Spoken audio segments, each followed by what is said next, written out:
Hello and welcome to the Financial Wellness Hour. I am your host, Hirsch Serman, and I'm thrilled to have you here with us on WGSN-DB, the Going Solo Network. This show is for those wanting to learn more about creating financial wellness. We're going to look at different life cycles. We're going to explore them financially as well as emotionally, because personal finances are usually not about the money itself. Rather, it is about emotions associated with your finances. And the healthier we are emotionally, the better financial decisions we tend to make. Although we may be fairly general in our discussion, we'd love to hear from you, so please do reach out. You can reach me through my website, lifecycle.financial. That's lifecycle.financial. Or you can post your comments and questions on YouTube, Facebook, or anywhere else you might be listening. Inflation is a big word these days. What's going on with interest rates? Is the Fed going to raise them again? The housing market is insane in some localities. Is it going to stay that way in 2023? Is any of this sustainable, and can it keep going the way it is? If I am buying a house, is it the same as when I bought one last time? And what if I'm going through a divorce? How does that change all of this? These are all very valid questions, probably questions you've asked yourself if you're thinking about buying a house. And especially the question, will I qualify for a mortgage? Mortgages have changed. Just in 18 months, it went from under 3% to the 7% range. So understanding all of this is incredibly important. To help us navigate all of this, to understand more about the mortgage environment, and to talk about mortgages, divorce, and you, is Tami Wollensak, a veteran of the mortgage industry, a certified divorce lending professional. One of the many things I like about her is her depth of knowledge about this, but also how she educates her clients, no matter what level they are, that come and work with her. So Tami, welcome to the show. Thank you so much for joining us. Thanks for having me, Hirsch. I sure appreciate it.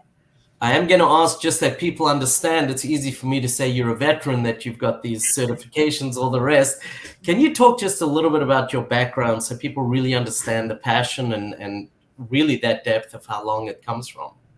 Yeah, thank you, Hirsch. I have been in the mortgage industry for longer than I care to say out loud, but 28 plus years. And when I started working with homeowners directly, and clients, I realized that there was a huge disconnect between divorce and the process of divorce and the mortgage space. There's a lot of guidelines that need to be met that attorneys don't necessarily know. It's not their job to know. So a lot of things were put in settlement agreements that really couldn't be carried out. And so it's really kind of my passion is to help people prior to signing their settlement agreement, to making sure that whatever their wishes are and whatever they're trying to negotiate can actually be carried out. I love that you brought that up, actually, that last part about the settlement agreements. I find that all the time, and it is something that people need to be aware of.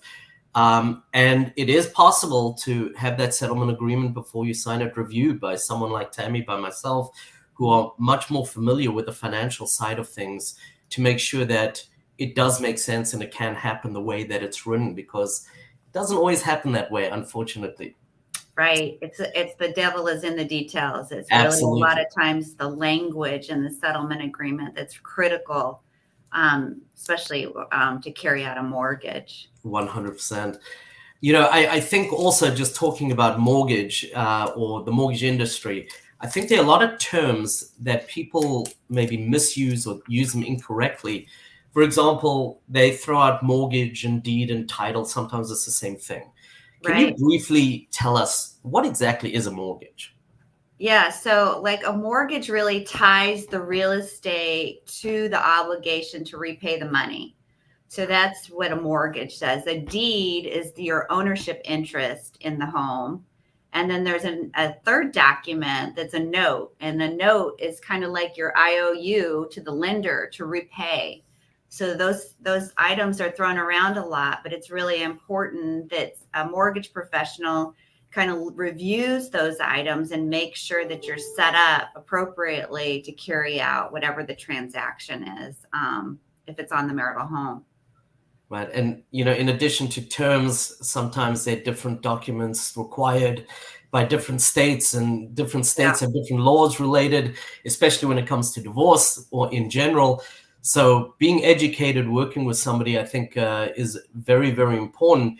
And getting educated doesn't take half an hour, it takes longer. So at what point should somebody come and speak to a mortgage professional? What's a good time frame for them to do that? I think if there's a divorce being contemplated and there's any kind of real estate involved, a mortgage professional should be brought in immediately, just to kind of give what the options are, because before you know what your options are, you can't make an informed decision about how to negotiate your marital assets. It's really important to understand what that looks like. And very often this is both the largest obligation and the largest asset within that marriage. And so understanding it and getting the details ahead of time is so important. The other thing that I think is important that people understand, because sometimes I think, well, I've submitted all these paperwork, things that you've asked for. Why can't you turn around in a few days, right? If I remember correctly, there's something like 16 people that touch a mortgage. Is that correct? Yeah, we have a lot of people within the process that actually do things. Thank goodness. For me, it would be daunting. But yes, I'm just one of the touches. But I'm kind of the front lines, and I kind of look at the documents and things to make sure that a lot of things can be carried out. Now, during the process, other things can be uncovered, obviously, but I try to do my best to the best of my ability to make sure that whatever the transaction is can be carried out. Right. And I just want to put that in a little bit more perspective as well, as to 16 people takes time to go through that process. Yeah. You've got other documents you probably, especially in a divorce, we're talking about, you are having to supply to the attorney. Both of those need to be complete sets of documents. Otherwise, the process doesn't go anywhere. And I'm going to throw out also, you're probably not at your most proficient state, being that you're going through a divorce and things are tense. So again, talks to as early as you can about getting educated and being organized, or working with somebody who can keep you organized and keep that direction, flowing forward. I think all of that becomes very, very important.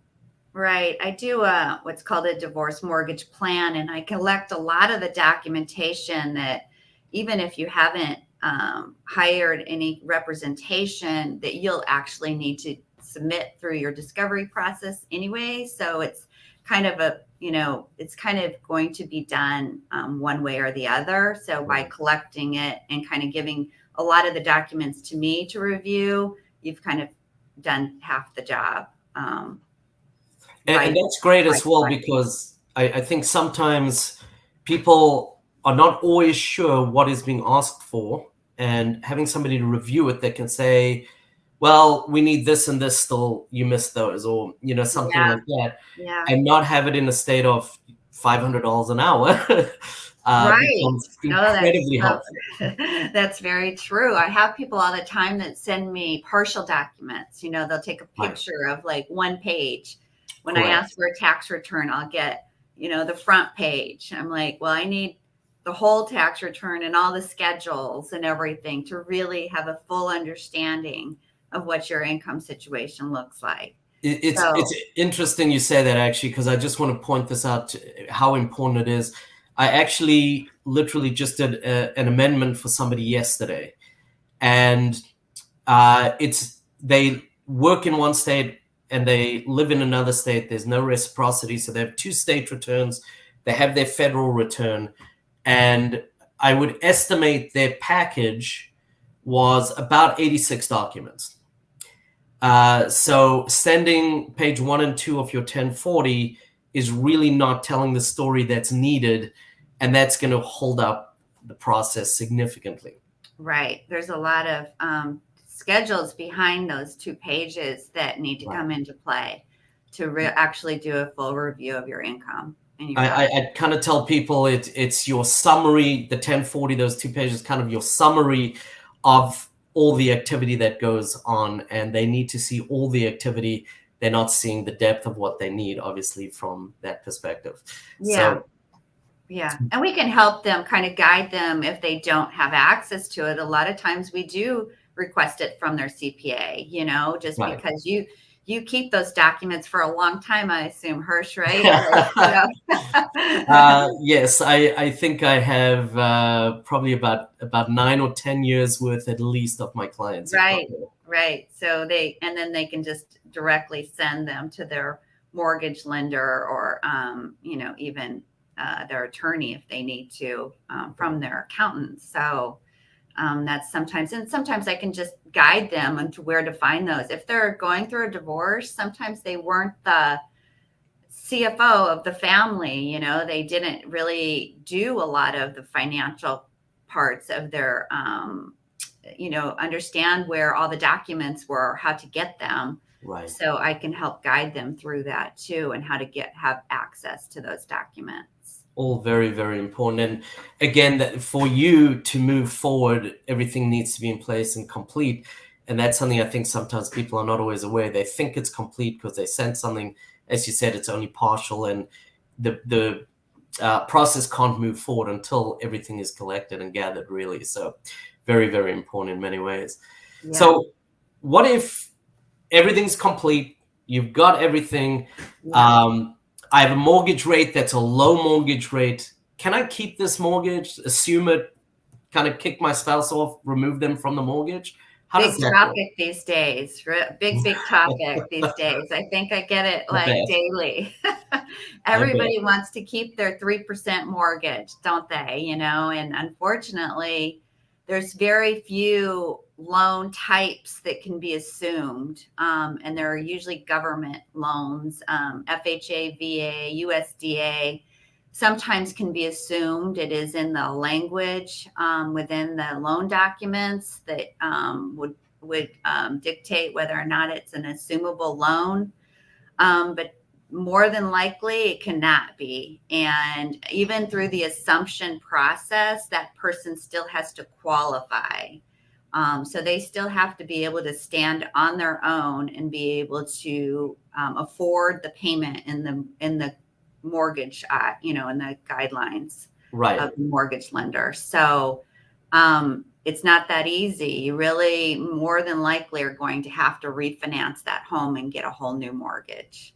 And that is definitely something you need to understand, especially, we had such minimal movement in the interest rate market for so many years, and then we had so much in such a short recent time, as we said, within the last 18 months, if not less. That whole dynamic really is very different, and what it means for you, and being able to understand what now you can actually afford from a home perspective becomes Absolutely. very, very important. Yes, and it could be significant, a significant difference in your payment, especially if you're talking about having to buy out equity from a spouse. You're not only increasing your interest rate, but you're increasing your balance on your mortgage. So, when you take a look at all those factors, it looks very different than you might have assumed it would. Right. And not just if you're buying out your spouse, but if you say, ultimately, I'm not going to keep this house, and we'll talk more about this. Yeah. I'm going to look at another house. It Yeah. still has an impact on how much you can buy, obviously. Oh, for sure. Because there's the principal and interest really is significantly different at a 3% rate than at a 6 or 7% rate. So you need to understand really what you can qualify for in either situation, either buying a new home or refinancing your current home. Right. So you spoke about needing to qualify. I want to come back to that a little bit. What if I haven't been in the workforce for years or maybe even ever? What would I need to do to still keep my house? Well, that's a really great question, and one that I also get a lot, because sometimes one of the spouses was a stay-at-home spouse and took care of the children and took care of the household, and they haven't been out in necessarily the workforce. So that's why bringing in someone such as myself that's a certified divorce lending professional can help structure things to create income streams. Sometimes you need to create an income stream in order to use income to qualify. You have to have income to qualify to do a mortgage. You can't just have a lot of assets. Sometimes people think, oh, I have a lot of assets, so surely I can qualify for a mortgage. In mortgage lending, we're looking for an income stream, the ability to repay based on money that's coming into your household every month. So we can take some assets and create income streams from that, but you need to do it early on in the process. So being a stay-at-home mom, and you can also use, sometimes you can use maintenance or child support that you're going to be awarded. If there's any child support or maintenance that's being awarded through a divorce, those two items can also be looked at and used as an income stream. But there's stipulations and things that need to be, all the T's need to be crossed and I's need to be dotted. Right. And I do, sorry, I'm going to interrupt you because I want to come back to that. Yeah. There's two different income streams we're talking about in this, because spousal support, child support, and we'll get to that, versus kind of a regular income stream from whether it's from your assets or getting back into the workforce or anything like that. But I think there's a couple things also that people should be thinking about when they're looking at all of this. They may think, I haven't been in the workforce, I'll get a job, or my assets will create this, or however they're going to qualify. I think even before that, they do really need to kind of do a little soul searching, and making the right decision on the home is big. Yeah. I tell people often emotions can be the most expensive part of your divorce. We buy things or we do financial transactions through emotions. And sometimes even if you can afford the house, it doesn't always mean that it's the right or the best decision to keep the house. 100%. And sometimes we can afford it now. And this is a little bit, I think, of the spousal support and child support discussion as well. But sometimes we can afford it now. Everything looks good, but it might only last in that situation for 5 years, 8 years, whatever, because, So I think that's a good entree into how does spousal support count as income if you want to keep the house. And I'm going to throw a caveat in. What if it's not permanent? Because some states have permanent versus temporary. Yeah. All those things are really important. I think that's why having someone such as yourself to really do a budget for them and analyze their situation, even if they are being awarded child support or maintenance or alimony in some states, those items in the mortgage world need to be have been received for a certain amount of time and need to have a continuance of a certain amount of time. And typically they need to be received for 6 months. So they need to be received 6 months under a court order. So either a temporary or a permanent order, such as your divorce decree, stating that you're going to be receiving a certain amount of money. And then we need to show proof that you have received that amount of money. And the general rule we call the 636 rule. So received for 6 months, and then they have to last for 36 months post the closing of the transaction. So you can't, if you're going to be receiving, let's say, alimony or maintenance for 3 years, that's not going to be enough, because you have to receive it for 6 months. So once you've received it for 6 months, you no longer have a 3-year continuance, which in the mortgage world is really important. If that's the case and you're only receiving it for 36 months and you've received it for 6, then I cannot use that income at all to qualify you for any type of mortgage based on that income alone. That income basically gets thrown out, unfortunately. Right. And there's so much I need to just add to comment on. This is something that becomes very, very important, because it sounds great. I'm keeping the house. I don't have to move. I've got the stability. There's a lot of things that sound wonderful, but I have found over the years, too many people become kind of a slave to their house because in the beginning they maybe could afford it. And as you said, maybe it's 3 years later, 5 years later, the spousal support stops, and all of a sudden they don't have this income stream. They haven't made it up, and now they're depleting their assets and they're sacrificing the rest of their lifestyle in order to keep this house. So that's one very, very big issue. Another one, and you said it, I just want to repeat it because I run into this so often, where somebody says, oh, yeah, he or she has, they've been giving me $5,000 a month. And I'm like, where does it say that in an official document? Where's the agreement? We call that voluntary support. Like somebody's just giving somebody, one spouse is giving the other spouse a certain amount of money just to keep the bills up and that type of thing. I can't use that in the mortgage world. They need it under some type of an order, court ordered. So once it's court ordered, and then the other thing people like to do is they like to just transfer money from their marital account, their joint account, into like a personal account. And in the world of the mortgage eyes, what that looks like is you're just paying yourself support because you're taking your bank account to your bank account. It needs to come from an individual account to your individual account in order to be used. So there's a lot of kind of details, as we started out saying. There's absolutely, and you said it up front. I think in one of your first comments was the devil is in the details. Yeah, this is unfamiliar territory for so many people. As we said, if you bought a house, most people are buying a house every 8 to 10 years or in that range kind of thing. They're not buying a house very often, and things have changed. Things continue to change, and they really need to understand what they're getting into before they get into it sometimes in order to have that financial success. I have so much more to ask you on all of this. We do have to take a break. We're going to come back and talk a little bit more about spousal support, child support, how it all plays in.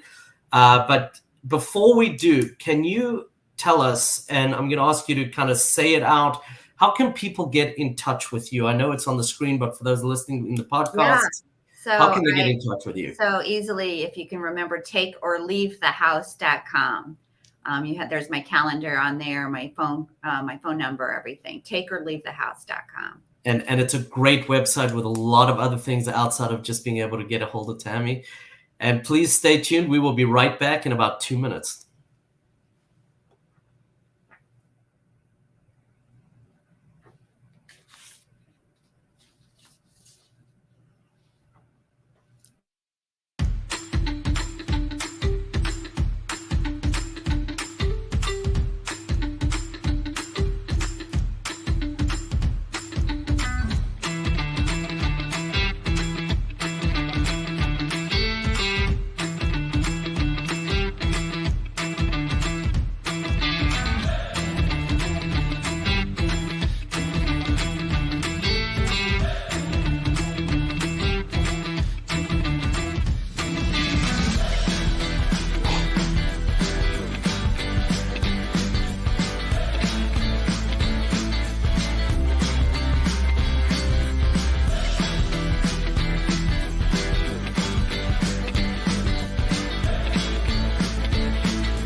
Hello and welcome back to WGSN-DB, the Going Solo Network. This is the Financial Wellness Hour, and I'm Hirsch Serman, your host, with Tami Wollensak, who is helping us navigate the whole divorce, mortgages, and you, which becomes more complicated every time I think about it, it seems.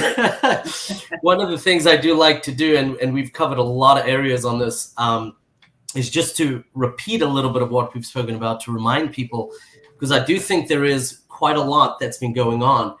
And so I do want to just recap a little bit. We did speak a little bit about some of the terms and understanding a mortgage, a deed, title, things like that, which people kind of throw around almost haphazardly, but really do have very specific meanings and purposes for each one of those.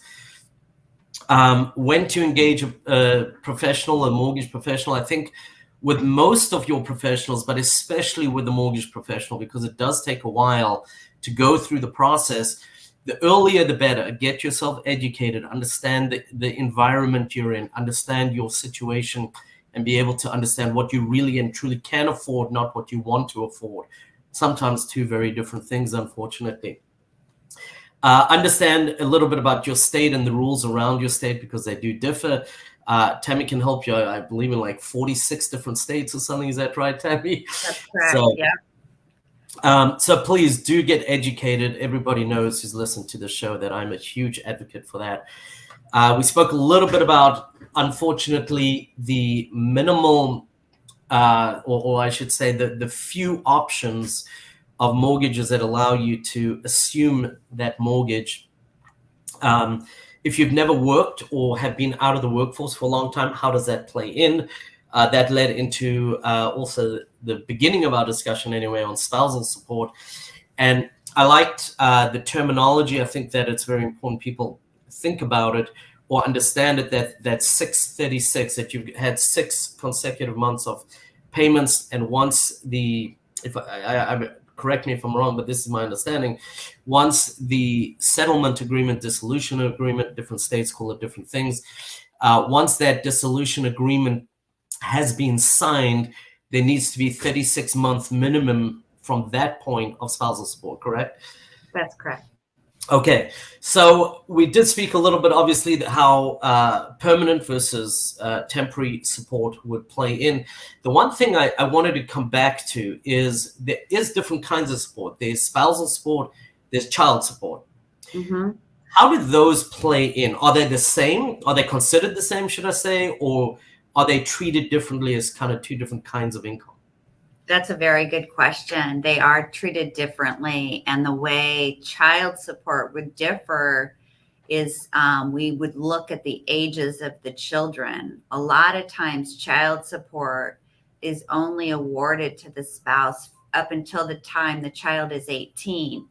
So what happens, because we still need a 3-year continuance, right, you might have, let's say, a 12-year-old and a 16-year-old. And you're going to be getting the child support until they're 18.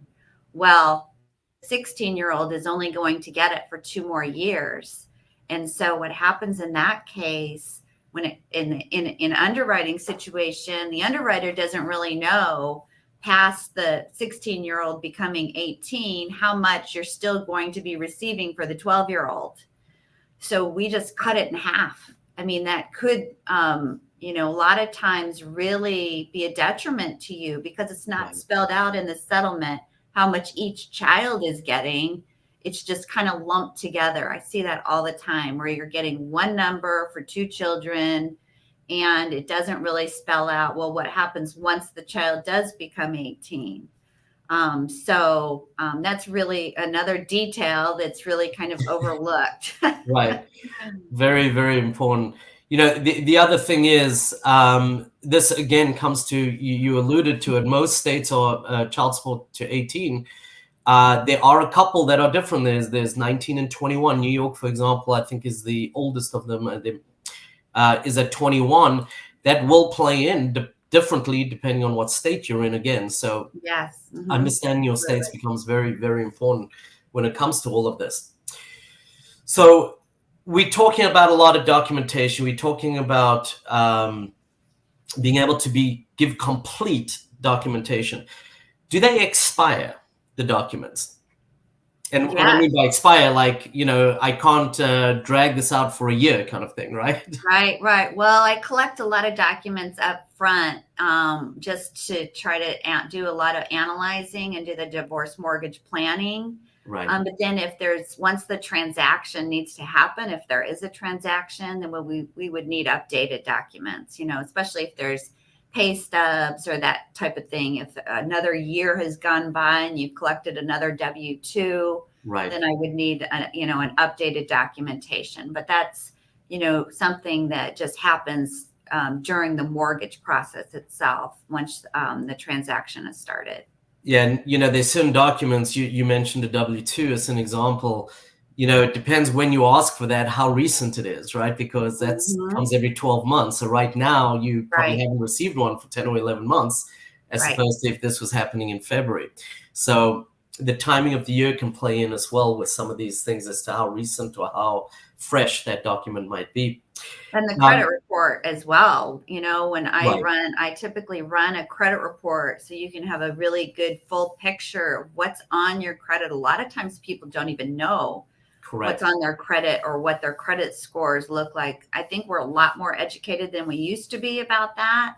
But a mortgage credit report looks very different than a consumer credit report. Like you might go on Credit Karma or something like that and look up what your FICO scores are. But a lot of times it looks very different than the algorithms of what is being presented on a mortgage credit report. Right. And that credit report only lasts 90 days. So it's really important that you keep track of your credit report and know exactly what's on your credit report and protect your credit report especially while you're going through a divorce, because it's really important. Your credit's going to come into play and be very important to you. And that's yet another term, credit report, that's thrown out that people don't always understand what it is and what goes into your credit report or how it's affected even.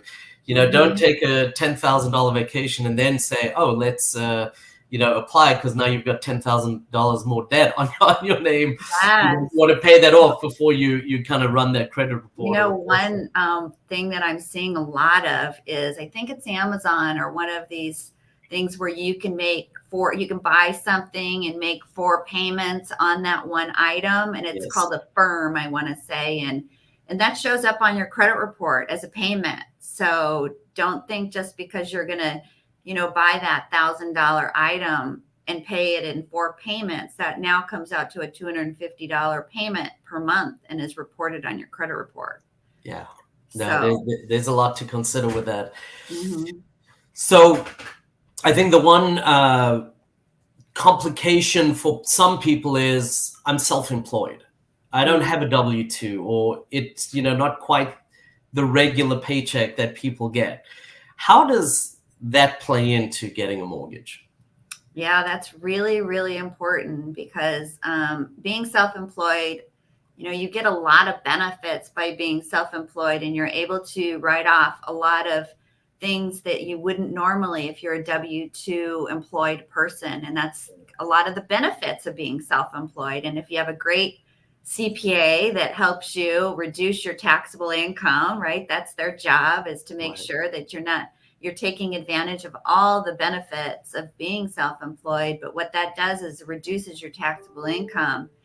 And unfortunately, in the mortgage world, we look at your net taxable income. That's the income that we use to qualify you. So if your accountant's done a really great job for you and you have low taxable income, but then now you're going to get a mortgage, just know that that's the number we're looking at. And if there's any losses that are taken for tax purposes, then that can be a detriment as well. And we look at a 2-year history. So we look at a lot of times, especially throughout COVID, your income might have been really great during COVID or really bad during COVID, just because of what was happening in the world. But we take a 2-year average. So we would take, right now, we're taking 20 and 21 as an average. Next year, we'll take 21 and 22 as an average. So those two numbers are averaged together. And we need to make sure that the income isn't increasing significantly or decreasing significantly in order to use those averages. So So, excuse me. So when we're going through a divorce, we all know this doesn't take a week or a month. I mean, the average divorce, if I remember the statistic, is about 14 months. The documents have to be replenished, as we spoke about. We've seen over the last 14 months several interest rate changes. Is somebody going to have to start the process every time again, or how does that work when you I've done my application, I've got everything in, I think we're going to be done, I want to close soon, interest rates just changed. Now what do we do? Yeah, that's a really great point. And I really try to keep in close contact with clients that are wanting to keep the house, because I do projections a lot of times. And when I do a projection, I don't try to do it on the current market rates, knowing that the current market rate is could be lower than when they're ready to do the transaction. So I just try to keep in contact with them and show them what the mortgage payment was, whether it's an increase in the rate or a decrease in the rate. You need to be aware before signing your settlement agreement. So the process itself is going to take a while, but when you're close to the final of the executing your settlement agreement, it's really important. We talk again and say, okay, this is what it looks like. These are what rates are today. And I can lock in an interest rate for this amount of time. Are you ready for that? So that we lock it in and make sure that you're very clear on what your new mortgage payment looks like. And that becomes so important. You have enough things going on. You do not want some kind of surprise when it comes to thinking, I've got this fresh start and we're ready to go, and all of a sudden it's not what you thought it was. So very, very important. And the other thing that's really important is when you do sign that you're going to keep the house and you have to wait the 6 months to receive the child support or the alimony or maintenance, during that period of time, rates can change. Rates change daily, sometimes multiple times a day. So it's really important that you kind of are in close contact with somebody that understands that process and can keep a pulse on that for you and pull the trigger for you when it's appropriate. And it sounds a little weird, but especially for those who have a more amicable process through their divorce, if you can get that kind of official payment coming through, it does help in shortening the time after the divorce is final to be able to get qualified. So if there's a temporary order in place and somebody has agreed to that and they've agreed to doing something, and all that means is you're receiving payments before the divorce is final, but it's under an court order, then I can use that to start that time clock. Yeah, and that has helped several of my clients, just that suggestion. Again, it doesn't work unfortunately in every situation, we know, but if it's possible, it's worth everybody's while doing it. So one quick question before we got to start wrapping up, and take your time in it. I mean, from my side, it's quick, but I'm sure clients come to you with a wide array of knowledge, whether it's their finances, their home, mortgages, or they think they know a lot about mortgages. Walk us through a little bit about how you start the process and get somebody comfortable with the process when they call you. So when somebody calls me, I really try to understand what their objectives are, and I start putting together a divorce mortgage plan. So I start uncovering things like who is on the deed, who is on the note and the mortgage, and who's responsible for what debts. I run their credit report and start looking at all those and putting them in a document back to them that they can share with their divorce team, with a financial advisor or with their attorney, to help them look at all the options. Because a lot of times what happens is once they've looked at the options in black and white, it makes a very big difference on what they want to negotiate for themselves. Right. So now they have the numbers and they can say, okay, maybe I don't want to keep the house. Maybe I want to sell the marital home. And so then what does that number look like? What are you going to net out? What proceeds are you going to net out of the home? And what is it going to look like if I buy a new home? So all those things are kind of spelled out for them. And then, we kind of keep in contact throughout the process and the negotiations. I have clients that I've worked with last year that are still not through their settlement yet, that still contact me, and I contact them every so often and see if they need any new numbers crunched and that type of thing, just to take a look at it, especially like you said, with the rates changing so drastically. Right.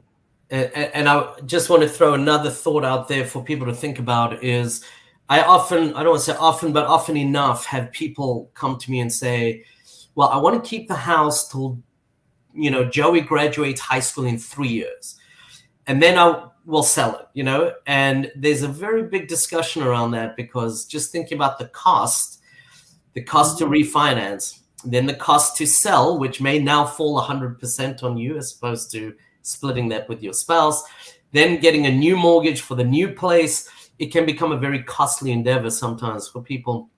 They need to speak to a professional to, like yourself, you said, understanding the situation, what they're looking at, what they're going through, because you can advise them in different ways, or different mortgage products they may not even know are aware that they exist for them that may be more advantageous and save them quite a lot of money, ultimately, depending on what their plan is. I think that's a really great point. You make a great point, and I do try to spell out for people the cost in some of these things, that they're aware of what the costs are. And to sell the house, the marital home, if you're only keeping it for a short period of time, there's significant cost to selling a property in a home. Now you might have done an equity buyout, bought out your spouse from their portion of the equity, and you are selling the home. All the costs then are on you to take care of and net out of the proceeds. So, and that can be right around 8%, 6% commission, about 2% in closing. I use an 8%. Yeah. So, if you've got a $500,000 home, you bearing that $40,000 sale price all by yourself. Right. These are all things that when you speak to someone like Tami will help you work through and understand what exactly it's all about. So again, one more time, Tami. Well, firstly, thank you, but tell me one more time how people can get in touch with you and learn a little bit more. So takeorleavethehouse.com. I love that. Feel free to schedule a complimentary consultation, and I'm happy to walk through any of your situation and give you any kind of guidance or resources that I can. Yeah, I want to thank you again, shedding just so much great information and so much light on, I think, a topic that people think they know more about than they do in general. With the years of experience that I've had, this is literally what I see. People think it's easy to get a mortgage. It happens in an instant. It's not going to cost as much as it does. They don't want these kind of surprises when they're going through anything in life, especially a divorce.